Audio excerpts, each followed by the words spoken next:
Did you know that around 50% of TikTok users have purchased something that they saw on the app? And there's a reason why the hashtag TikTok made me buy it has billions of views. Since we live in the age of social media, we are advertised to all the time, making it really, really difficult to avoid overconsumption and overshopping. As a result, it's become so easy to shop impulsively and give in to those urges to buy something that we like as soon as we see it. Whether it's the newest tech gadget or the latest shopping trend, we have all given in to temptation and jumped on the TikTok made me buy it bandwagon. And this may be fun in the moment, but impulse shopping can seriously derail your financial plans, especially if it happens often.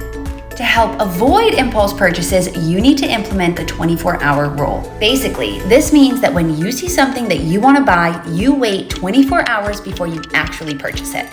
Usually, when we remove ourselves from the temptation for a period of time, the shiny object syndrome will fade, and then we lose our desire to go through with the purchase. A great way to implement this into your life is to set a threshold. So for example, any non-essential item over $20, you implement the 24-hour rule and wait 24 hours before you actually buy it. If you're still thinking about it a day later, or you think that it will add value to your life, you can consider making the purchase.